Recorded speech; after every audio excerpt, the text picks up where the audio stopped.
আন্দোলনকারীদের উপর গুলি না চালানো ও ডিবি হেফাজত থেকে ৬ সমন্বয়কের মুক্তির নির্দেশনা চেয়ে হাইকোর্টে করা রিটের শুনানি আজকের মতো শেষ হয়েছে। কাল একই বিষয়ে আবারও শুনানি হবে আদালতে। এর আগে কোটা বিরোধী আন্দোলনকে কেন্দ্র করে সহিংসতা ও মানুষের মৃত্যুর ঘটনা দুঃখজনক বলে মন্তব্য করেছে হাইকোর্ট। মঙ্গলবার বিচারপতি মোস্তফা জামান ইসলাম ও বিচারপতি SM মাসুদ হোসেন দোলনের হাইকোর্ট বেঞ্চে এই মন্তব্য করেন।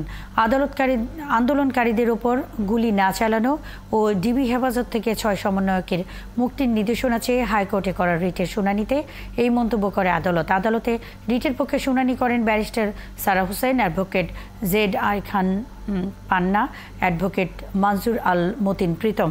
রাষ্ট্রপক্ষে শুনানি করেন অতিরিক্ত অ্যাটর্নি জেনারেল SM মুনির, অতিরিক্ত অ্যাটর্নি জেনারেল শেখ মোহাম্মদ মোর্শেদ ও অতিরিক্ত attorney general barrister Mehedi Hasan Chowdhury.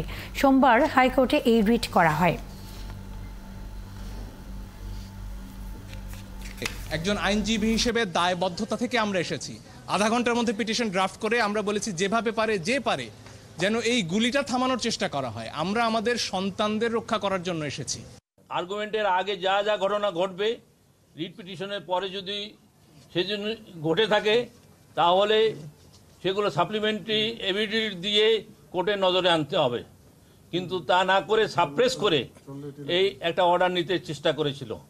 আমরা এবং কোর্ট নিজেও এই ঘটনা জানেন এবং সে ঘটনা তাদের জিজ্ঞেস করেছেন, তারা সঠিক উত্তর দিতে পারেন নাই।